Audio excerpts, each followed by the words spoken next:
Notre invité du jour, c'est Jérémy. Jérémy Lorca, bienvenue à vous. Merci de me recevoir. Alors, on est content de revoir un nordiste de retour dans sa région. Vous êtes nordiste, originaire très précisément d'Avion, c'est ça, Tout à Jérémy? fait, Avion dans le Pas-de-Calais, où j'ai vécu jusqu'à mes 17 ans et ensuite je suis parti faire mes études à Lille. Donc, vous connaissez bien la métropole lilloise. Aujourd'hui, vous faites carrière à Paris. Mhm. Jérémy, vous êtes humoriste. Ouais, Vous avez écrit également un bouquin, ça s'appelait Chercher le garçon, ça c'était en 2015. c'était en 2015 Ça a exactement. été la première grande aventure? Ouais, la première, non, en fait, la première grande aventure, j'avais écrit quelques pièces de théâtre avec des gens un petit peu connus, c'était cool. Mais c'est vrai que la première aventure très perso, ça a été le roman. Et puis 2 mois plus tard, après la sortie du roman, j'ai fait le premier one-man show. Voilà, aux éditions du Cherche Midi. Le premier one-man show, c'était Bon à marier. Alors, Oui. depuis, comment ça se Bah, je passe, le suis marié? toujours. J'ai pas du tout trouvé. Moi, je croyais que ça allait être une bonne accroche marketing pour rencontrer quelqu'un. Walou. Voilà, le calme plat, Le calme plat, le désert.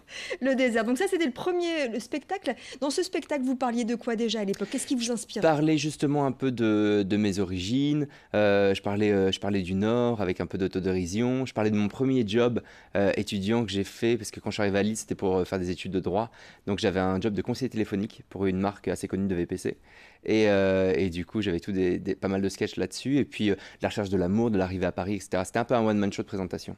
Et alors là, le deuxième spectacle, Viens, on se marre, et Ouais. il est interdit aux moins de 16 ans. Exactement, Qu'est-ce qui quel se bonheur, passe? quel bonheur.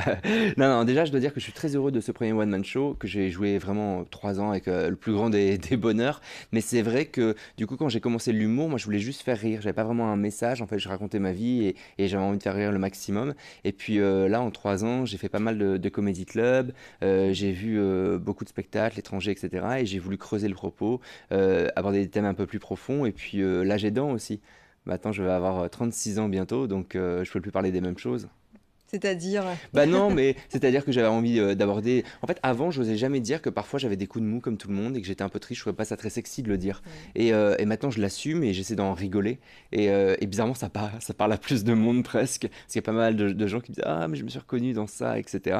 Et puis l'interdiction aux moins de 16 ans, bah, parce qu'en fait, il y avait pas mal d'enfants qui venaient à mon premier spectacle. Et j'avais rien de grossier, il n'y avait pas de problème. C'était plutôt les parents qui étaient assez flippés toujours. Donc je comprenais pas pourquoi ils se mettaient au premier rang et ils avaient très peur, on les voyait tétanisés. Et du coup, en fait, j'ai interdit au moins de 16 ans. Et en fait, ça a été libérateur de dingue parce que pour écrire, on peut écrire ce qu'on veut.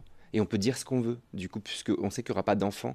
Donc on peut même, pas forcément de vulgarité, mais je veux dire, on peut parler un peu de politique, on peut creuser des sujets un peu profonds, des réflexions sur la psychanalyse, enfin plein de choses, quoi. Et vous interagissez, enfin, comme dans beaucoup de one-man show, mais Alors, c'est du stand-up en fait? c'est du stand-up, c'est Ouais. vraiment du stand-up. Donc je suis debout pendant 1 heure avec un micro. Et oui, s'il se passe des choses, j'interagis, j'ai des moments d'impro avec le public. En fait, il n'y a aucun personnage.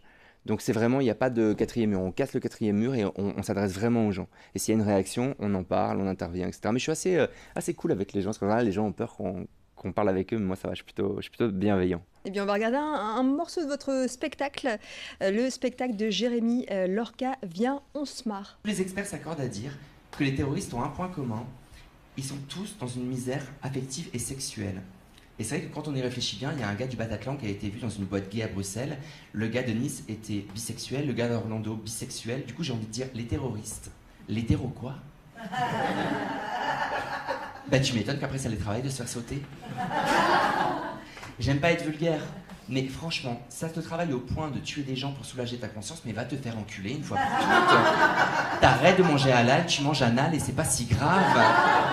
Bien, on se marre, donc deuxième spectacle signé Jérémy Lorca. Jérémy Lorca, vous êtes également à la radio. Vous Oui, avez débuté aux côtés d'Anne Romanoff ouais, dans Ça pique mais c'est bon, exactement. le matin. Alors vous êtes tous autour d'une table et puis vous commentez un petit peu l'actualité Ouais. du jour et puis l'actualité des invités, hein, si j'ai Ouais, bien complètement. compris. Moi, je faisais pas mal de portraits d'invités, j'en fais toujours d'ailleurs, et aussi des chroniques d'humeur. qui sont liés à l'actu et ça a été un super exercice parce que bah, déjà, Anne, elle m'a donné ma chance. Alors comment justement vous avez rencontré Anne? Comment vous êtes arrivé comme ça Alors, sur Europe 1? je vais vous dire vraiment, je vais vous répondre vraiment très sincèrement, c'est qu'en fait, ma metteur en scène faisait partie de l'émission et en fait, elle m'a dit qu'il y avait un casting qui était en cours pour recruter des nouveaux chroniqueurs. Donc à l'époque, vous faisiez déjà En fait, j'avais juste One commencé Man? mon one-man show, je m'étais Ouais. lancé dans l'humour et j'ai une amie de 10 ans, une très bonne amie, Léa Lando, qui me mettait en scène et qui était à la radio déjà dans Et qui est à vos l'équipe d'Anne côtés, effectivement. depuis quelques temps. Et elle m'a dit qu'il y avait un casting qui était en cours, donc bah, j'ai tenté ma chance comme tout le monde en fait. Et donc j'étais avec plusieurs humoristes, on a fait des essais, ça a fonctionné et du coup Anne m'a rappelé 2 jours plus tard.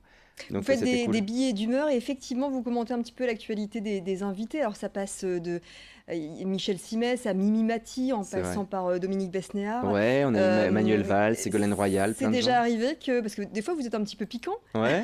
ça se passe comment? C'est déjà arrivé que la personne ne le prenne pas très très bien? Non, j'ai pas, ça va, j'ai eu de la chance en fait en général, les gens le prennent bien. J'ai juste eu, je crois, un homme politique, je me souviens plus qui c'était, où je l'avais un petit peu charrié, mais il était rigide avec tout le monde. Donc ça allait. Mais en général, je suis plutôt cool dans mes billets. Donc Ouais, c'est vrai. j'essaie vraiment de taquiner, mais gentiment, parce que je me dis qu'en tant qu'invité, j'aimerais pas me faire tacler. Donc c'est un bon esprit quoi. Des fois, on est en manque d'inspiration parce que c'est vrai que écrire une chronique comme ça, un billet d'humeur chaque matin, Si vous connaissiez ma vie.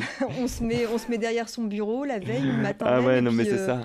Bah, on- c'est-à-dire que là, j'y vais, j'ai demandé à y aller un tout petit peu moins, justement, pour me concentrer sur le spectacle, et puis ça m'a écrire des nouvelles choses, et ouais, développer des nouveaux projets, mais c'est vrai que la première année, je crois, j'y suis allé, j'ai fait 110 chroniques, je crois, et c'est vrai que bah, j'avais plus de vie, en fait. C'était cool, j'adorais ce que je faisais, mais le peu de fois où je sortais, on se croisait, par exemple, en soirée, vous et moi, et je vous disais, ah, tu t'es fait larguer, c'est génial, il avait un truc, un toc bizarre, raconte, c'était juste pour noter, pour avoir de l'inspiration, franchement. Chercher Sympa. l'inspiration partout. Ok, donc l'inspiration, elle vous vient, voilà, ça se sent hein, d'ailleurs quand on vous écoute, elle vous vient de situations vécues en vacances, en boîte de nuit, au Ouais, resto, au coin de la exactement. rue. Exactement. Mais en fait, en général, c'est vrai qu'on a tendance, quand on écrit, à s'enfermer chez soi, alors que je crois vraiment, le secret, c'est qu'il faut vivre pour vivre des choses, en fait, tout simplement, et ensuite pouvoir les raconter. Et seul, c'est un peu compliqué, du coup. Effectivement. Jérémy Lorca, merci beaucoup en tout cas d'être passé sur notre plateau. Je rappelle votre nouveau spectacle, deuxième spectacle, Viens, on se marre. On peut vous suivre, je crois que vous êtes très actif sur les réseaux sociaux. Ouais, tout à fait. Sur Instagram, Jérémy Lorca Off, et sur Facebook, et suivez-moi, je vais me lancer dans les vidéos. Donc, c'est un nouveau projet. Ok, parfait, on va suivre ça. Merci et à très Merci à bientôt, vous. Jérémy Lorca. À bientôt.